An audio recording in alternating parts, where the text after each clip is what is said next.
Assalamualaikum warahmatullahi wabarakatuh. Alhamdulillah, alhamdulillahilladzi an'ama alaina wa hadana ala dinil Islam. Wassalatu wassalamu ala asrofil anam wa ala alihi wa ashabihil kiram. Qalu subhanaka la ilma lana illa ma 'allamtana innaka antal alimul hakim. Allahumma ij'al ijtima'ana ijtima'an marhuma wa tafarruqana min ba'dihi tafarruqan ma'suma. Ila hadratin Nabi Mustafa Rasulillah sallallahu alaihi wasallam wa ala alihi wa ashabihi wa azwajihi wa dzurriyyatihi wa ahli baitihi kiram.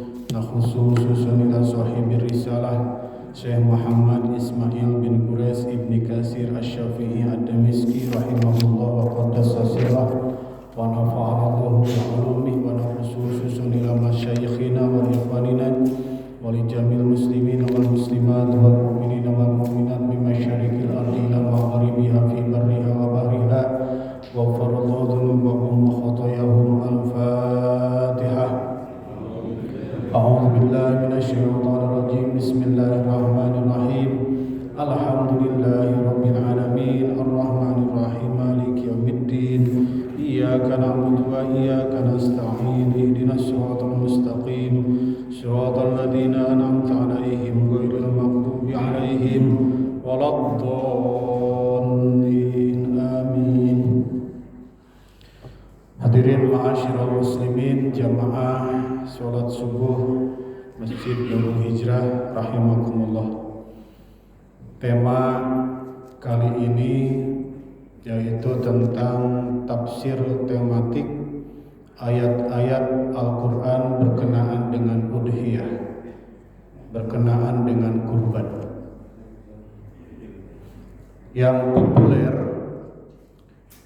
Yang populer terkenal dan kita pun hafal, yang pertama adalah surah Al-Kautsar. Ibu-ibu pasti hafal surah ini, bapak-bapak apalagi, karena ini surah favorit bapak-bapak, favorit ibu-ibu, karena surah paling pendek sedunia. Ya, bapak kalau buru-buru pasti baca surah Al-Kautsar sama surah Al-Ikhlas. Ketahuan dari wajah-wajahnya, suka buru-buru sholat. Surah Al-Kautsar ini terkait dengan penghinaan kaum kafir Quraisy terhadap Nabi Muhammad SAW. Nabi Muhammad disebut abtar. Abtar itu abtok, terputus. Jadi ada satu sebutan yang bisa disebutkan bullying, penghinaan. Kalau ada satu rumah tangga, orang tua punya anak banyak, tapi dari anak tersebut mati, disebut abtar. Jadi punya anak lahir tapi mati, lahir mati, itu disebut abtar. Lebih kepada penghinaan. Maka Nabi Muhammad dipanggil abtar oleh KPU. Abtar punya anak tapi nggak ada sisanya, cuma satu, yaitu Siti Fatimah. Rasul punya anak 7, tersisa cuma satu, Siti Fatimah. Ibrahim, Qasim, Qoyah itu meninggal. Abdullah, Zainab meninggal. Sisa cuma satu, Siti Fatimah yang nikah dengan Sayyidina Ali bin Abi Thalib. Yang sampai wafatnya Rasulullah, yang menunggu sakaratul mautnya Rasulullah adalah Siti Fatimah dan Ali bin Abi Thalib. Maka oleh Allah Subhanahu wa taala diberikan penghiburan, diberikan pangbebenyo, cek orang mangun reja masih ngaparna.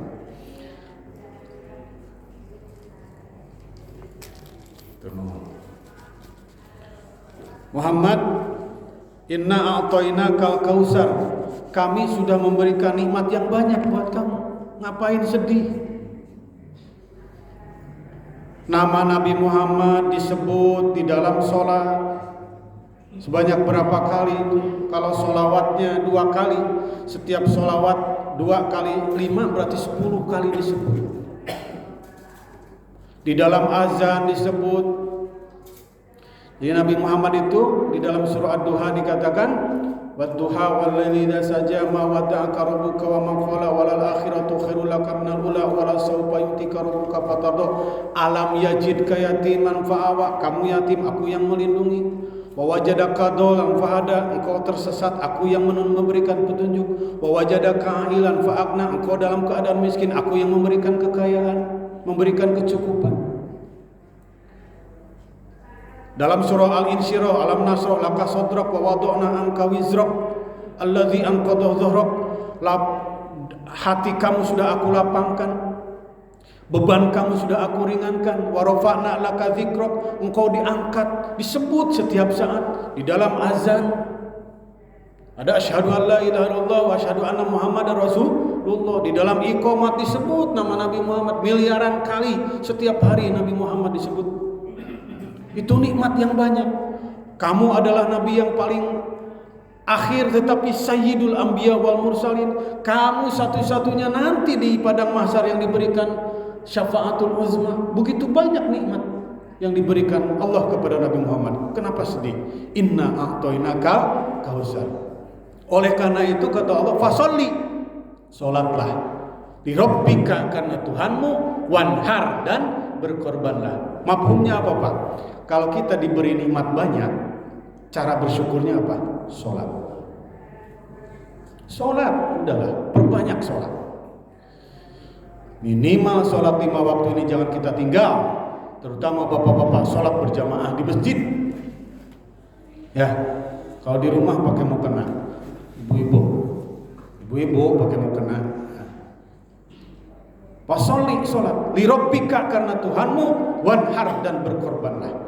Inna syani'aka huwal abtar. Sesungguhnya orang yang membuli kamu itu yang abtar, bukan kamu yang abtar. Kafir Quraisy yang abtar, bukan kamu yang abtar. Mereka terputus dari rahmat Allah, terputus dari keridhaan Allah. Baik, saya ini ngisi kuliah subuh, speednya harus cepat. Karena isroknya jam berapa ini? Kalau boleh usul, setiap Sabtu saya zikirnya agak dipendekin setelah sholat subuhnya, yang simpel. Kalau boleh usul ya. Ini bahasanya panjang banget. Bahas surah Al-Kautsar, surah Al-Hajj, surah As-Saffat ayat 102 sampai 107, Al-Hajj ayat 34 sampai 37. Bisa bawa kitabnya Tafsir Ibnu Katsir. Nah, surah Al-Kautsar ini sebelumnya surah Al-Maun. Surah Al-Maun ini menjelaskan tentang pendusta agama. Beragama tapi dianggap dusta. Siapa pendusta agama? Pertama, orang yang menghardik anak yatim. Yahuddu ala alladzi yad'ul yatim. Yang kedua, wala yahuddu ala ta'amil miskin. Orang yang enggan berbagi makanan kepada fakir miskin. Yang ketiga adalah orang yang fawailul lil musallin, yang sholatnya lalai dalam waktunya, lalai dalam khusyuknya. Yang keempat, ciri pendusta agama itu adalah alladzina hum yuraun, beramal tapi riya. Yang kelima, ciri orang yang mendustakan agama itu adalah orang wayamnaunal maun, orang yang enggan berbagi dengan barang-barang berguna. Gak mau baksos, gak mau kerja bakti. Itu ciri munafik tuh, ciri pendusta agama. Maka dijawab di dalam ulumul Quran ada yang namanya munasabatul surah, munasabatul ayat, kesinambungan surah, keterkaitan, korelasi antara surah ini dengan surah berikutnya. Al-Ma'un dengan Al-Kautsar memiliki korelasi, relevansi, hubungan yang erat. Kalau surah Al-Ma'un itu menjelaskan tentang pendusta agama. Surah Al-Kautsar itu orang yang agamanya kafah, orang yang membenarkan agama, orang yang agamanya benar-benar. Baik, kita hubungkan. Ciri pendusta agama menurut Al-Ma'un yang pertama adalah yadu'ul yatim. Orang yang menghardik anak yatim. Itu levelnya paling tinggi, menghardik itu. Sudah mencela, mencaci. Ada di luar itu membiarkan, menelantarkan, gak mau berbagi, gak mau menyantuni. Ini sebentar lagi bulan Muharram, gak mau partisipasi santunan anak yatim. Itu ciri pendusta agama. Padahal kata Rasul, ana wakal pilul yatim hakadha, aku dan orang yang menyantuni anak yatim hakadha, seperti dua jari ini fil jannah, di surga. Seperti jari telunjuk dan jari tengah, sangat berdekatan. Orang yang menyantuni anak yatim itu berdekatan denganku nanti di surga, bareng-bareng denganku di surga. Tapi kita nggak tertarik untuk menyantuni anak yatim. Maka dijawab oleh Al-Kautsar, wanhar, berkorbanlah untuk anak yatim. Yang kedua, ciri pendusta agama itu adalah orang yang enggan berbagi dengan fakir miskin. Dijawab oleh Al-Kautsar, wanhar, berkorbanlah untuk fakir miskin. Jumat berkah, subuh berkah. Yang belum ada tromol keliling? Belum? Nah, Pak Zainuddin belum keliling ya tromolnya. Sedekah subuh ya. Terus pendusta agama itu yang ketiga adalah fawaidul lil musallin alladzina hum an salatihim sahun. Dijawab oleh Al-Kautsar, fasolli, salatlah dengan sebenar-benarnya salat. Keren ya Al-Quran ya. Akan terlihat keistimewaan Al-Quran bagi mereka yang mengistimewakan diri untuk mengkaji tafsir Al-Quran. Al-Quran akan biasa-biasa saja kalau kita terhadap Al-Quran biasa saja. Terus ciri orang yang mendustakan agama itu adalah alladzina hum yura'un, orang yang ria dalam beramal. Sedekah ingin disebut, ya, ingin ditulis di papan pengumuman. Kalau protokol khutbah, protokol Jumatan gak nyebut, langsung marah di WA, kenapa saya nggak disebut tadi pas Jumatan? Oh, ada yang begitu? Nggak ada di sini. Mual ayat itu ayat. Oh, maka dijawab oleh Al-Kautsar, li rabbika, beramalah karena Tuhanmu. Li rabbika, harus karena Allah, jangan karena oleh, harus karena Allah. Wa yamna'unal ma'un, ciri pendusta agama itu adalah orang yang enggan berbagi dengan barang-barang berguna. Dijawab oleh Al-Kautsar, wanhar juga, berkorbanlah dengan memberikan barang-barang berguna, dengan cara kita baksos, dengan kita berbagi, memberikan menyewa, memberikan pinjaman, memberikan hutang kepada tetangga yang membutuhkan. Nah, itu wanhar. Jadi perintah kurban ada dalam surah Al-Kautsar ayat 2, wanhar, berkorbanlah. Ya, bukan wanhab. Wanhab Honda. Nah. Baik, yang kedua surah Al-Hajj ayat 34 sampai 37.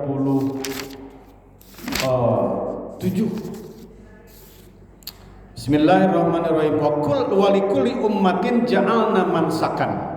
Setiap umat itu, ya, kami jadikan mansakan. Mansakan itu apa? Kalau Bapak dengar manasik, populer ya di kuping kita. Satu akar kata itu mansakan, cara ibadah masing-masing. Umat Nabi Ibrahim cara ibadahnya begini, Nabi Musa cara taubatnya harus sampai melukai. Kalau misalkan Nabi Daud cara ibadahnya puasanya Senin puasa, Selasa enggak, Rabu puasa, itu puasa Nabi Daud. Cara ibadah termasuk dalam kurban. Jadi kurban ini ibadah imitatif, tiruan. Sama seperti puasa Ramadan, tiruan. Kama kutiba alal ladina min qablikum. Jadi puasa itu ibadah yang diwajibkan kepada umat terdahulu. Kurban pun sama. Nabi Ibrahim kurban sampai 300 kambing, 100 sapi, 30 unta. Jangankan manusia yang heran, yang kaget, yang takjub, malaikat saja kaget. Kaget malaikat. Ibrahim kok segitunya? Masyarakat nanya, Nabi Ibrahim kenapa sampai segitunya kurban 300 kambing, 100 sapi, 30 unta? Kata Nabi Ibrahim, jangankan sapi, unta, kambing, kalau aku dikasih anak Allah suruh untuk memotong anakku, aku potong. Tuh Nabi Ibrahim saking cintanya kepada Allah, saat itu belum punya anak, makanya berani ngomong begitu. Saat itu baru jadi caleg, baru berani ngomong, nanti ini karpet saya ganti menjadi karpet hijau nih Nurul Hijrah. Udah jadi, nggak nongol-nongol. Nanti ini speakernya saya ganti, sound systemnya biar bagus, kata caleg itu. Udah jadi, nggak datang-datang, lupa. Kalau udah duduk lupa berdiri. Nah, itu bedanya pilkada sama pilkab begitu. Kalau pilkab kalau lupa jadi, kalau pilkada kalau jadi suka lupa. Nah, itu. Ya Bu, kalau pilkab kalau lupa suka jadi, kalau pilkada kalau jadi suka lupa. Mudah-mudahan nggak pada lupa Ibu Juwana Sarmili, Pak Hengki, mudah-mudahan nggak pada lupa kesini ya. Siapa lagi, Pak Turiman, datang rajin kesini. Turiman tuh tetangga saya Ciamis. Nah, termasuk kurban, tujuan kurban itu apa? Lihat kurusmallahi ala ma razaqahum min bahimatil an'am, supaya menyebut nama Allah. Jadi kurban itu adalah untuk mengingat Allah, menyebut nama Allah. Secara fikih Bapak-bapak sekalian, ketika motong kurban bacakan bismillah saja. Jangan pakai Ar-Rahman Ar-Rahim. Lanjutinnya apa? Allahu Akbar. Bismillahi Allahu Akbar. Jangan Bismillahirrahmanirrahim. Sunnahnya Bismillahi Allahu Akbar. Kenapa? Nah, ulama mufassirin memberikan pengertian Ar-Rahman Ar-Rahim itu sanjungan sifat Allah yang maha penyayang, maha pengasih. Ketika sapi dipotong berdarah-darah, gak punya dosa, gak punya apa, seakan-akan bertolak belakang, kontradiktif dengan Ar-Rahman Ar-Rahimnya Allah. Maka cukup Bismillahi Allahu Akbar. Ada yang berpendapat Bismillahi wa ala millati Rasulillah sallallahu alaihi wasallam. Alama razaqahum min bahimatil an'am, atas rezeki-rezeki yang diberikan oleh Allah kepada kita, min bahimatil an'am. Secara fikihnya yang dipotong kurban itu adalah hewan ternak. Kambing, sapi, kerbau dinisbatkan kepada sapi, unta itu boleh. Nah, itu yang bukan boleh, itu yang diperbolehkan dalam udhiyah kurban. Baik, satu itu. Yang kedua, surah Al-Hajj 36 lompat. Wal budna ja'alnaha lakum min sya'airillahi lakum fiha khair. Dan unta bahasa Arabnya badanah, jamak taksirnya budna.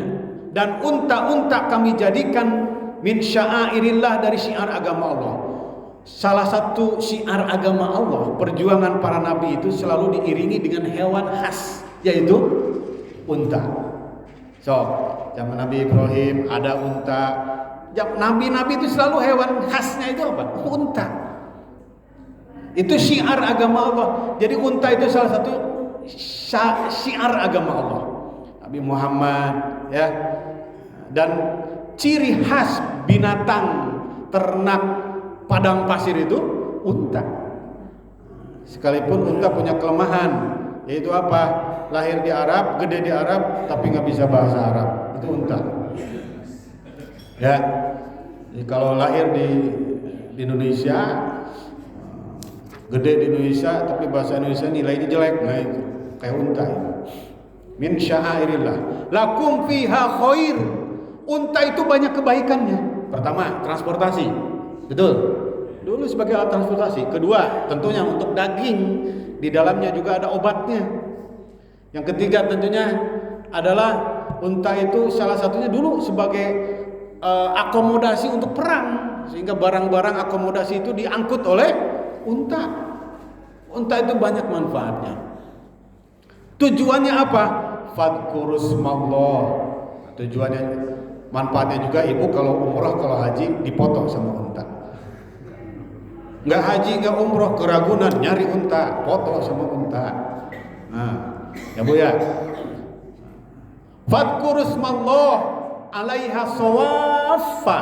Sebutlah nama Allah lagi-lagi, bismillah, sebut di situ tanpa ada Ar-Rahman Ar-Rahim. Allahu Akbar, bismillahi Allahu Akbar. Sawaffa, tapi berdiri unta mah, Pak. Cara motong unta nih secara fikihnya nih. Unta beda dengan kambing, beda dengan sapi. Kalau kambing sapi direbahkan dulu. Kalau unta mau berdiri, kaki kirinya diangkat, seret, karena lehernya ke bawah. Gak usah, kalau sapi kan mesti begini. Kalau unta kan ngegelayut ya lehernya. Jadi gampang motongnya. Nah, ini fiksi cara fikihnya dalam surah Al-Hajj 36, cara motong unta berdiri, nggak usah direbahkan. Kakinya satu angkat. Angkat, maka dipotong. Bapak Ibu sekalian, fa'idha wajabat junubuha, kalau sudah berbah, kalau sudah mati, rebah, fakulu minha. Nih hikmahnya belajar tafsir. Kalau arti secara letterlock, ini bahaya. Kalau sudah, kan tadi sudah dipotong, rebah tuh. Fa'idha wajabat, kalau sudah rebah, junubuha, sudah menyamping, sudah rebah, fakulu minha, makanlah. Kanibal dong. Nah, ini tafsirnya nggak begitu. Kalau sudah rebah, sudah dicacang, sudah dicincang, sudah dipotong-potong, sudah dimasak, silahkan makan. Gitu loh. Fikihnya juga dari ini boleh Pak panitia kurban ngambil sebagian daging kurban untuk dimasak, boleh, diperbolehkan. Fikihnya. Tapi Masjid Nurul Hijrah nggak mau ribet, pesan nasi padang yang di depan aja. Kalau nggak ibu-ibu PKK di sini masak sayur asam, ikan asin, sambal, goreng jengkol, pete, tahu tempe. Beuh! Pasti itu yang kurban, semangat makannya. Ya. Nanti saya datang ke sini, numpang makan doang. Nah, fakulu minha, terus wa'at imul qani'a wal mu'tarra. Ini mustahik. Berikanlah daging kurban itu pertama kepada peminta-minta. Wal muqtarra, orang yang miskin. Kadzalika sakharnaha lakum la'allakum tashkurun, supaya bersyukur. Di sini sistem kupon ya. Sistem kupon. Nah, jadi kalau yang enggak ada kupon enggak dikasih. Tapi kalau lebih, itu yang di pagar masjid masih nongkrong aja dari pagi nungguin. Suka ada? Ada, kasih Pak. Kasih. Kan waktunya berbagi kurban itu. Kasih. Meskipun tetelan amat tulang. Aduh, sisain Pak, kalau ada daging kambing kasih kambing. Kalau mau kambing saya pengen sapi, dikasih nawar lagi. Nah nih Bu, ada hadisnya Pak. Subhanallah. Rasulullah SAW Rasulullah SAW bikabsyaini amlihaini aqronaini pasamma wa kabbaro. Tuh, ini dalil tentang bismillahirrahmanirrahim. Nabi Muhammad didatangkan dengan 2 ekor kambing. Domba, bukan kambing. Kabsyain itu 2 ekor domba. Kibas. Nah, kita nyebutnya kibas. Amlahaini yang belang, ada belangnya Pak, putih tapi ada belang hitamnya. Kayak model domba Garut. Ya, kayak domba Garut. Pasamma, lalu Nabi Muhammad menyebut nama Allah, wa kabbaro, dan bertakbir, bismillahi Allahu Akbar. Nah ini dalil tentang bahwa menyebut nama Allah ketika menyembelih hewan kurban itu bismillahi Allahu Akbar. Makanya jagal, harus yang ngerti agama juga. Jagal, jangan cuma bisa motong doang tapi bacaannya gak bener. Solusi win-win solutionnya, MC-nya mandu. Bapak Ibu sekalian, sekarang waktunya penyembelihan hewan kurban sapi kelompok kedua. Pertama Pak Asep, kedua Pak Dedi, dulu Bu Haji Ijah, ketiga Bu Dewi, keempat Bu Nunui, kelima Pak Agus, yang keenam Pak Herman, yang ketujuh Pak Wawan. Nah, disebutkan. Yuk kita sama-sama ucapkan bismillahi Allahu Akbar. Silahkan jaga. Nah, gitu. Boleh dipandu oleh MC protokol. Takut si jagalnya nggak bau-bau masjid, cuma bau sapi doang. Bau domba iya, tapi nggak bau sajadah dia, nggak bau pengajian, jarang ke pengajian, fikihnya nggak ngerti, fikihnya taunya motong doang. Tapi rata-rata mereka itu paham. Karena namanya ada sekarang ini komunitasnya Juleha. Ada Ibu Juleha di sini, Bu Juleha, juru sembelih hewan disingkat Juleha. Kasihan tuh Bu Juleha. Di Masjid Nurul Mukmin Haji Japat pas disebut Juleha ada namanya ngaji di masjid itu Nurul Hikmah itu tuh Depok Timur depan pas disebut Juleha, oh saya Pak Ustadz karena saya Juleha namanya. Dia di panitia juga. Terus lalu para sahabat bertanya kepada Rasulullah, ya Rasulullah, ma hadhil adhi, kenapa sih kita harus kurban? Nah, ini. Saya membantu program Pak Ustadz Haji Zainuddin ini, Ketua DKM, supaya banyak yang kurban. Kenapa sih ya Rasulullah harus berkorban? Sunnatu abikum Ibrahim. Ini sunnah bapak kamu Ibrahim Khalilullah. Sunnah Nabi Ibrahim kurban itu. Lalu bertanya lagi, malana minha. Kan begitu kan? Kalau kita ingin berbuat beramal itu apa pahalanya? Ya. Kalau pengen nyumbang tuh apa pahalanya? Malana minha, apa yang dapat saya dapatkan daripada kurban itu? Bikulli sya'ratin hasanatun. Setiap bulu hewan ternak yang dikurbankan satu kebaikan. Sok hitung bulu sapi sabaraha ta? Bapaknya Maya nih Pak Haji. Sabaraha bulu domba? Wow, kok mau bulu domba? Loba tuh banyak ya. Hitung setiap bulu satu kebaikan.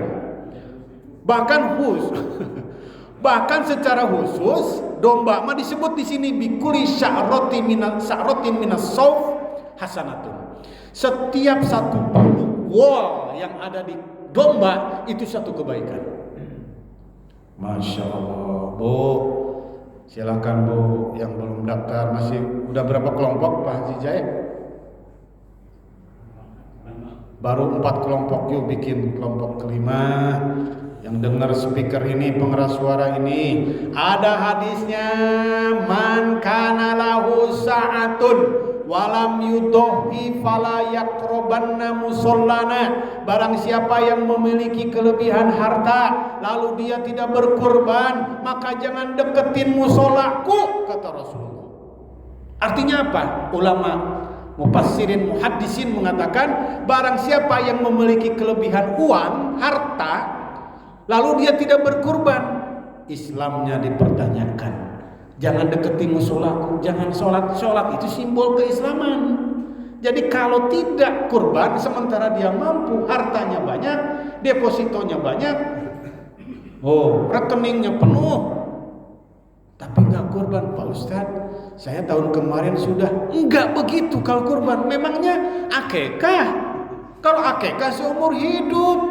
Kalau kurban selama dia mampu, tiap tahun mampu, kurban terus. Sekalipun Syafi'iyah mengatakan bahwa kurban itu sunnah muakkad, tetapi imam-imam madzhabul arba'ah mengatakan dengan hadis tadi, man kana lahu sa'ah walam yudhi fala yaqrabanna musallana. Barang siapa yang memiliki kemampuan tapi tidak berkurban, jangan deketin musolaku. Maka dengan hadis itu ada hukum wajib bagi yang mampu. Jadi kalau bapak ibu tiap tahun menjelang Idul Adha itu selalu rekening itu penuh, kontrakan, alhamdulillah, tadinya 1 pintu, 2 pintu, 10 pintu, alhamdulillah. Kios di Pasar Musi, alhamdulillah, nambah banyak punya orang. Nah, maka berkurban Bu setiap tahun.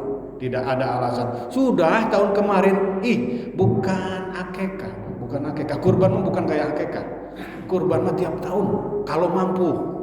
Nah, bagi yang tapi selebihnya hukum asalnya sunnah muakkadah. Imam Syafi'i ya. Imam Syafi'i. Lanjut.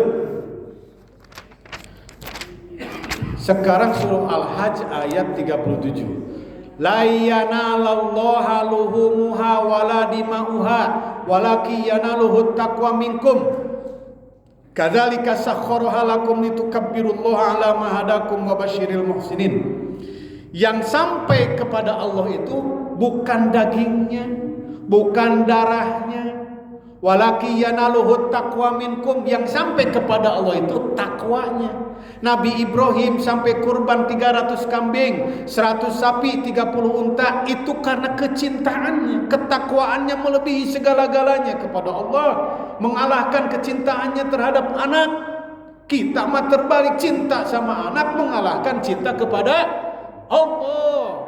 Pas azan Allahu Akbar, Allahu Akbar, anak BAB berak, istri nggak ada, cebokin udah nggak ke masjid, udah cebokin aja. Tuh kalah sama anak, kalah sama mobil, kalah sama burung murai beo.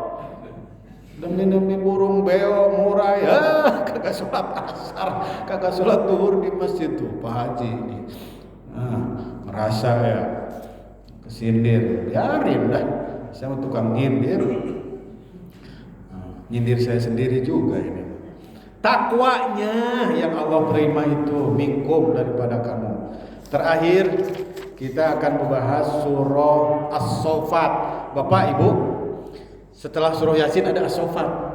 Ya, kalau sebelum Yasin Fatir, setelah Yasin As-Saffat. Itu surah As-Saffat ayat 102 sampai 107. Itu ayatnya pendek-pendek, enggak panjang. 102 justru yang panjang. Yaitu falamma balago ma'ahus sa'ya qala ya bunayya inni ara fil manami anni adbahuka fandur madza tara qala ya abati fa'al ma tu'maru satajiduni insyaallahu minas sabirin. Ketika falamma balago ma'ahus sa'ya, ketika usia Nabi Ismail itu sampai kepada usia sa'ya. Sa'ya, kalau yang umroh, kalau yang haji tahu sa'i.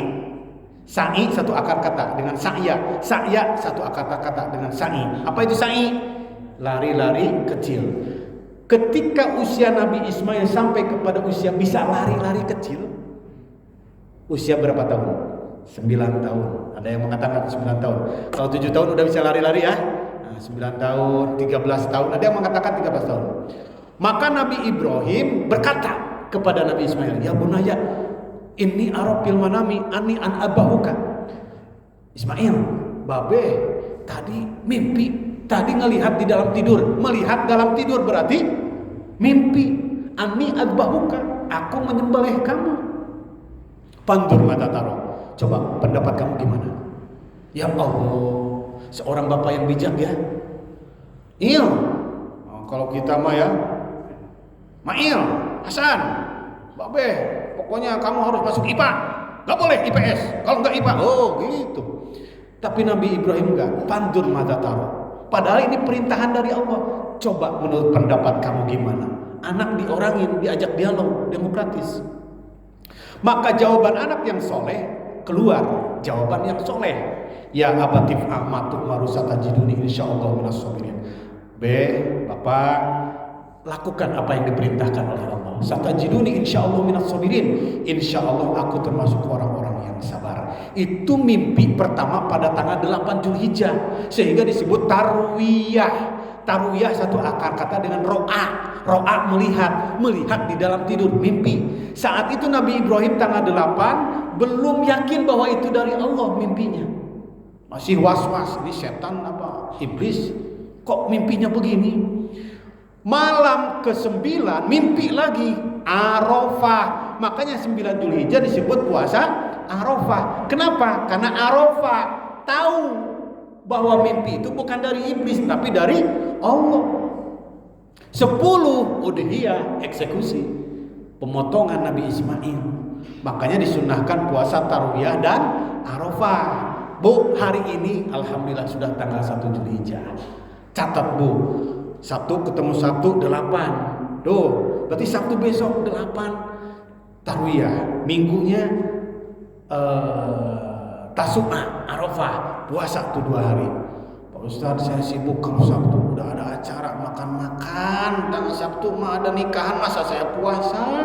Sok atuh teu naon. Minggu mah kudu harus, karena menghapus dosa-dosa yang lalu. Tuh, Pak. Jadi momentum prime time, momentum untuk bisa menghapus dosa itu tanggal 9 Dzulhijjah. Catat dari sekarang, tandain kalendernya, buletin puasa tuh tarwiyah sama Arafah. Bapak Ibu sekalian, sok Ibu dibuka enggak surah As-Saffat. Lalu ayat 103-nya apa? Ayat 103-nya. Sebentar. Nah, ayat 103-nya, falamma aslama wa talahu lil jabin, maka ketika Nabi Ismail sudah pasrah dan sudah direbahini, wa nadainahu ayya Ibrahim, ada panggilan, hei Ibrahim, qad saddaqta ru'ya inna kadzalika najzil muslimin, engkau sudah memenuhi nazar kamu yang dulu pernah diucap. Jangankan domba, jangankan sapi, jangankan unta, aku punya anak, kalau Allah nyuruh untuk menyembelih anakku, akan aku potong. Itu kan makanya suka orang tua dulu, jangan seucap-ucapnya loh, dicatat malaikat, kan gitu ya. Nabi Ibrahim bilang begitu, dicatat sama malaikat, dilaporin sama Allah. Tuh Nabi Ibrahim nazar. Maka kata Allah, qad saddaqta ru'ya inna kadzalika najzil muslimin, engkau sudah membenarkan ucapan kamu dulu yang mau motong anak, aku balas dengan kebaikan. Inna hadza lahuwal bala'ul mubin. Ibrahim, ini bukan perintahan sesungguhnya, ini mah ujian buat kamu. Benar gak kamu itu Khalilullah? Benar gak kamu itu sebagai cinta kepadaku melebihi cintanya kepada harta anak sekalipun? Maka wafadaina bidabhin azim, 107 pendek ayatnya. Maka aku gantikan Nabi Ismail itu bidabhin azim, dengan gibas yang diambil dari surga, azimin yang gede gibasnya. Fikihnya apa? Kalau mau kurban dengan kambing, dengan domba, dombanya yang gede. Ini mau daftar ke Nurul Hijrah, kecek kayak kucing. Oh, kambingnya kayak kucing. Nah, disunahkan kambingnya, dombanya yang gede. Malu ketua DKM kalau kambingnya kurus-kurus. Ini ketua DKM gimana sih kan? Dipajain nanti disalahin. Nah, Bapak Ibu sekalian, tuh saya ini speed nih, power ini dipercepat nih. Alhamdulillah. Udah suruh belum? Padahal sudah dipercepat ini. Alhamdulillah. Berarti zikir kayak tadi boleh ya? Gak apa-apa. Baik Bapak Ibu sekalian, sebagai closing, bahwa ibadah itu ada yang diperintahkan oleh Allah itu secara tekstual saja. Allah nyuruh secara kalimat ayat. Ada yang didasarkan kepada Nabi Muhammad, dipanggil langsung dan diperintahkan. Sholat salah satunya, Nabi Muhammad dipanggil ke Sidratil Muntaha. Tapi Pak, ada dua ibadah, dua syariat Islam yang dasarnya itu mimpi. Satu kurban. Kurban dasarnya apa syariatnya? Mimpi Pak. Mimpi Nabi bisa jadi wahyu. Lah mimpi kita di luar hujan massal, di kamar hujan lokal, mimpi basah. Mimpi digigit ular, mimpi nyerokin ikan. Wah, jualan di pasar Musi ini pasti ramai. Jualan seblak pasti ramai. Yang kedua apa Pak? Yang kedua apa? Syariat Islam dasarnya mimpi.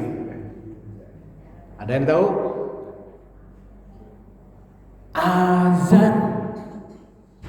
Azan itu mimpi Pak. Azan itu mimpi. Ketika tahun pertama Hijriah ada sholat, ya, dilakukan sholat 5 waktu.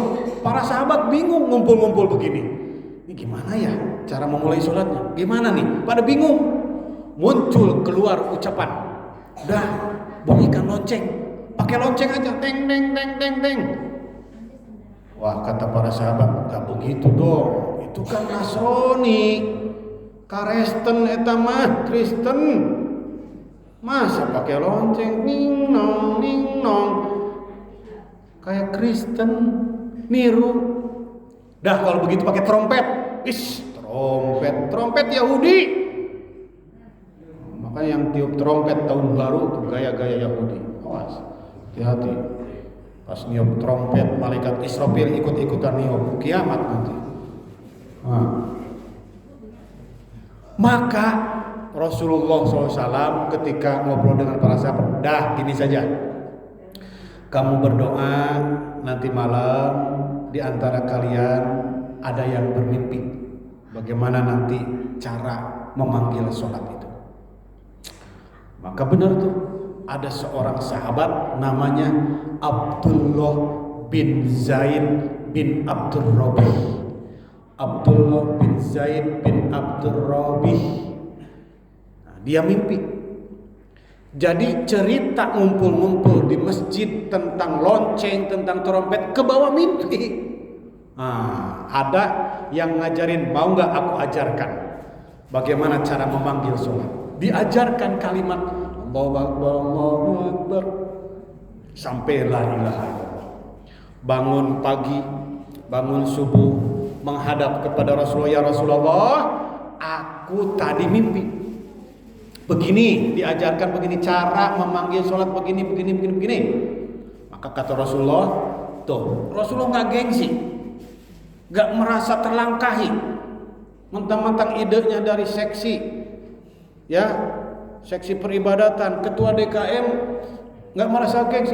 Itu apaan pendapatnya? Kalau mau gue begini, nggak begitu. Kan ada yang tipe-tipe pemimpin begitu. Kalau idenya bukan dari dia, nggak mau. Ada. Nabi Muhammad gak gengsi, gak mentang-mentang Nabi. Kamu benar mimpi begitu? Enggak mungkin kamu. Enggak. Langsung si Abdullah bin Zaid bin Abdul Rabih itu, kamu temui Bilal, ajarkan Bilal tentang kalimat yang tadi. Ditemui oleh Abdullah bin Zaid bin Abdul Rabih, diajarkan kepada Bilal. Bilal langsung berdiri, azan. Selesai sholat, Umar bin Khattab menghampiri Rasulullah. Ya Rasulullah, aku pun bermimpi tadi malam seperti itu. Berarti azan itu syariat Islam, ya, yang berdasarkan kepada dua mimpinya dua orang sahabat Rasulullah SAW, yaitu Abdullah bin Zaid bin Abdul Rabih, dan dibenarkan oleh Umar bin Khattab. Bapak Ibu sekalian, itulah karena sudah bel, ayat-ayat tematik tentang Idul Kurban, tentang udhiyah. Maka yuk kita manfaatkan momentum Zulhijjah ini, sementara saudara-saudara kita melaksanakan ibadah haji. Kita di sini juga tidak luput dari pahala-pahala seperti ibadah haji. Insya Allah dapat kita raih. Salah satunya adalah kita sholat berjamaah, majlis taklim, kita kumpul di masjid di sini, Pak. Itu pahalanya haji mabrur, umrah mabrur. Termasuk zikir tadi, zikir setelah sholat, ya, itu adalah pahala haji mabrur, umrah mabrur. Membaca tasbih 33, takbir 33, tahmid 33, itu pahalanya sebanding dengan haji mabrur, umrah mabrur. Wah, itu harus dibahas lagi di tema-tema berikutnya. Itu saja yang dapat saya sampaikan. Mudah-mudahan bermanfaat, insya Allah. Mudah-mudahan saya doakan Darul Hijrah tahun ini kurbannya semakin syiar, semakin semarak, mudah-mudahan bertambah, karena insya Allah nanti akan menjadi syafaat. Hewan kurban yang kita potong nanti akan menjadi syafaat bagi yaumil qiyamah. Amin ya rabbal alamin. Demikian, terima kasih. Tidak ada pertanyaan?